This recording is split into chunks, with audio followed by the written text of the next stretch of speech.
Friends, welcome to our channel. Brahmamudi serial next ఎపిసోడ్లో ఏం జరగబోతోందో ఈ వీడియోలో చూసి తెలుసుకుందాం. అపర్ణ, కావ్యలు ఇద్దరు అత్తా కోడళ్ళని తెలుసుకున్న రాజ్ అసలేం జరిగింది అని తెలుసుకోవడానికి ఈ వీడియోని స్కిప్ చేయకుండా ఎండ్ వరకు చూసేయండి. యామిని కావాలని అపర్ణని దుగ్గిరాల వారి ఇంట్లో ఉంది అని చూపించడానికి రాజ్ని బలవంతంగా ఒప్పించి మరీ దుగ్గిరాల వారి ఇంటికి తీసుకొని వస్తుంది. యామిని రాజులని చూసి అక్కడ ఉన్న వాళ్ళంతా ఆశ్చర్యపోతూ ఉంటారు. అప్పుడు యామిని, ఏంటి కళావతి ఒక్కటే నన్ను చూసి ఆశ్చర్యపోతుంది అనుకున్నాను, కానీ ఈ ఇంట్లో వాళ్ళందరూ మమ్మల్ని చూసి ఆశ్చర్యపోతున్నారేంటి, చాలా వింతగా ఉందే అని అంటూ ఉంటుంది. అప్పుడు కావ్య, ఎవరు మిమ్మల్ని చూసి ఆశ్చర్యపోవడం లేదు, మీరు సడన్గా ఇలా వచ్చారేంటి అని చూస్తున్నారంతే అని అంటుంది.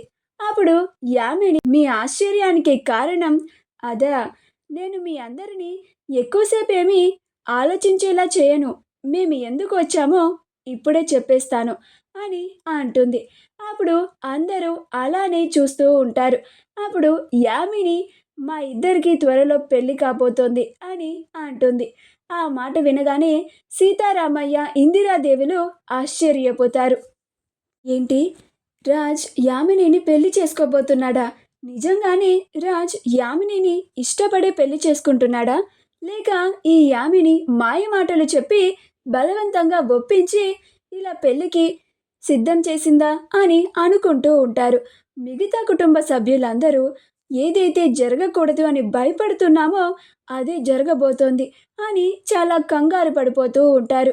స్వప్న, అప్పులు మాత్రం నిన్న కావ్య రాజ్ని అవాయిడ్ చేసి ఉండకూడదు, ఇప్పుడు కావ్య రాజ్కి దూరంగా ఉంటే ఆ యామిని రాజ్ని తన గుప్పెట్లో పెట్టుకొని అతి వీలైనంత తొందరలో రాజ్ని పెళ్లి చేసేసుకుంటుంది. ఆ తరువాత ఎంత ప్రయత్నించినా కానీ రాజ్ మాకు దక్కడు అని బాధపడుతూ ఉంటారు. రుద్రాని, రాహుల్ మాత్రం వాళ్ళు నిన్న రాత్రి యామినిని రెచ్చగొట్టి మరీ వేసిన ప్లాన్ సక్సెస్ఫుల్గా ఇంప్లిమెంట్ అవుతుంది అని చాలా సంతోషంగా ఉంటారు. కాకపోతే రుద్రాని, ఈ అపర్ణ వదినేంటి ఇంకా రాదు, ఈ అపర్ణ వదిన వస్తేనే కదా ఈ ప్లాన్కి అసలైన మజా వచ్చేది అని అనుకుంటూ ఉంటుంది. అప్పుడు రాహుల్, ఏంటి మమ్మీ, అపర్ణ అత్తయ్య రాదేంటి అని అంటాడు. అప్పుడు రుద్రాని, నేను అదే చూస్తున్నానురా, మీ అపర్ణ అత్తయ్య వచ్చిందంటే రాజ్ అపర్ణని ఇక్కడ చూసి కావ్య తనకి అబద్ధం చెప్పిందని, అపర్ణ కూడా తనకి అబద్ధం చెప్పిందని, వాళ్ళిద్దరూ కలిసి రాజ్ని మోసం చేశారు అని రాజ్ ఫీల్ అవుతాడు.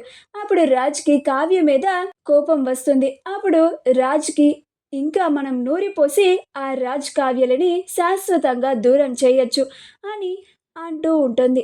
అప్పుడు రాహుల్, అవును మామ్, మనకదే కదా కావాల్సింది అని అంటూ ఉంటాడు. యామిని కూడా, ఇదేంటి అందరూ కనిపిస్తున్నారు కానీ రాజ్ వాళ్ళ అమ్మ కనిపించడం లేదేంటి, ఆవిడ ఎక్కడున్నారు, నిజానికి నేను బావని ఇక్కడికి తీసుకొచ్చింది ఆవిడని ఇక్కడ చూపించడానికే కదా, ఆవిడ లేకుండా నేను వీళ్ళకి కార్డ్ ఇచ్చి సైలెంట్గా ఎలా వెళ్ళిపోతాను, ఆవిడ వచ్చేంత వరకు నేను వెయిట్ చేస్తాను అని అనుకుంటూ ఉంటుంది. అప్పుడు కావ్య, ఏంటి యామిని, ఇక్కడికి ఎందుకు వచ్చారో మా అందరికీ చెప్తానని మేమిద్దరం త్వరలో పెళ్లి చేసుకోబోతున్నామని ఒక్క మాట చెప్పి ఏమీ మాట్లాడకుండా అలా సైలెంట్గా ఉన్నావు అని అంటుంది. అప్పుడు యామిని, చెప్తాను కళావతి, చెప్తాను, నేను మీ అత్తయ్య గారి కోసం వెయిట్ చేస్తున్నాను అని అంటుంది. అప్పుడు ఆ మాట వినగానే కావ్య ఆశ్చర్యపోతుంది. రాజ్ కూడా ఆశ్చర్యపోతాడు. అప్పుడు యామిని, ఆవిడ ఇంట్లో లేరా, గుడికి వెళ్ళారా అని కావాలని అంటుంది.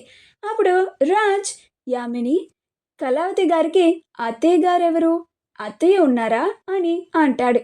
అప్పుడు యామిని, ఆవిడే వస్తారు కదా బావా, నువ్వే చేస్తావు కదా, కాసేపు ఆగు అని అంటుంది. అలా వీళ్ళతో మాట్లాడుతూ ఉంటే అపర్ణ అప్పుడే తన గదిలోంచి బయటికి రాబోతూ ఉంటుంది. ఇదంతా ధాన్యలక్ష్మి, ఇందిరాదేవులు ముందే ఆలోచించి, అమ్మో ఇప్పుడు అపర్ణ బయటికి వస్తే రాజ్ తనని ఇక్కడి చూస్తే కావ్యని అపార్థం చేసుకుంటాడు కదా. అప్పుడు వాళ్ళిద్దరి మధ్య గొడవలు వస్తాయి కదా. ఈ యామిని కావాలని కావ్యకి రాజ్కి గొడవ పెట్టడానికి ఇలా చేస్తోందా, అందుకే ఇంత పొద్దున్నే రాజ్ని తీసుకొని ఇక్కడికి వచ్చిందా అని చాలా కంగారు పడిపోతూ ఉంటారు. అపర్ణ హాల్లోకి రాకూడదు అని అనుకుంటూ ఉంటారు. కానీ అప్పుడే అపర్ణ హాల్లోకి ఫోన్ చూసుకుంటూ వస్తుంది. తీరా రాజ్ కళ్ళ ముందుకి వచ్చాక అప్పుడు రాజ్ని చూసి ఆశ్చర్యపోతుంది. అపర్ణ రావడం చూసి రాజ్ ఆశ్చర్యపోతాడు. అప్పుడు యామిని కావాలని బావా నువ్వు తినని గుర్తుపట్టావా, ఆ రోజు గుడిలో నువ్వు బర్త్డే అని అన్నదానం చేపించి ఒక ఆంటీతో కేక్ కట్ చేయించావే, ఈవిడే కదా తను అని అంటుంది. అప్పుడు రాజ్ అవును యామిని, కానీ ఈవిడ ఇక్కడెందుకున్నారు అని అంటాడు. అప్పుడు రుద్రాని ఇప్పుడు నేను మాట్లాడే సమయం వచ్చింది అని అనుకొని, ఎందుకంటే ఆవిడది ఈ ఇల్లే కాబట్టి అని అంటుంది. అప్పుడు రాజ్ ఆవిడ ఉండేది ఈ ఇంట్లోనేనా అని ఆశ్చర్యంగా అడుగుతాడు. అప్పుడు రుద్రాని అంత ఆశ్చర్యపోతున్నావేంటిరా, ఆవిడ మా కావ్యకి అత్తయ్య, అత్త కొడలు ఇక్కడే ఉంటారు అని అంటుంది. ఆ మాట వినగానే రాజ్ ఆశ్చర్యపోతాడు. ఏంటి ఈవిడ కళావతి గారికి అత్తయ్య అని అనుకొని, ఏమన్నారు కావ్యనా, కావ్యెవరు అని అంటాడు. అప్పుడు రుద్రాని ఓ నీకు కళావతి అసలు పేరు కావ్య అని తెలీదా అని అంటుంది. ఆ మాట వినగానే రాజ్ మళ్ళీ ఆశ్చర్యపోతాడు. ఏంటి కళావతి గారి అసలు పేరు కావ్యనా అని కావ్య వైపు కోపంగా చూస్తూ ఉంటాడు. అప్పుడు కావ్య రామ్ గారు అది ఒక్కసారి నేను చెప్పేది వినండి అని అంటూ ఉంటుంది. అప్పుడు రాజ్ మీరు ఏమీ చెప్పకండి, నేను అడిగిన ప్రశ్నలకి మాత్రమే సమాధానం ఇవ్వండి చాలు అని అంటాడు. అప్పుడు కావ్య అడగండి అని అంటుంది. అప్పుడు రాజ్ మీరు నిజంగానే మీ అసలు పేరుని దాచి కళావతి అని అబద్ధం చెప్పారా నాతో అని అంటాడు. అప్పుడు కావ్య అవునండి అని అంటుంది. అప్పుడు రాజ్ ఈవిడ గారు మీకు ముందే తెలుసా అని అంటాడు. అప్పుడు కావ్య అవునండి తెలుసు, ఆవిడ మా అత్తయ్య అని అంటుంది. అప్పుడు రాజ్ మరి మీకు ముందే పరిచయం ఉంటే ఆ రోజు గుళ్ళో నాకు ఒక ఆవిడ పరిచయం అయ్యారు, ఆవిడ పుట్టినరోజు కూడా ఈ రోజే అని నేను అంతలాగా చెప్తూ ఉంటే మీకు ముందే పరిచయం ఉందని నాకెందుకని చెప్పలేదండి. యామిని మీ గురించి చెప్తానే ఉందండి, కానీ నేనే మీరు అలాంటి వారు కాదు అని అనుకున్నాను అని అసహ్యించుకుంటూ ఉంటాడు. అప్పుడు కావ్య అది కాదు రామ్ గారు, ఒక్కసారి నేను చెప్పడానికి అవకాశం ఇవ్వండి అని అంటుంది. అప్పుడు రామ్ అవసరం లేదండి, మీరు చెప్పడానికి ఏమీ లేదు, ఇక నేను ఇక్కడ ఉండి వినడానికి కూడా ఏమీ లేదు, పద యామిని అని కోపంగా వెళ్ళిపోతాడు. అప్పుడు యామిని కూడా తన వచ్చిన పని సక్సెస్ఫుల్గా కంప్లీట్ అయిందని తను కూడా వెళ్ళిపోతుంది. కావ్య ఏడుస్తూ ఉంటుంది.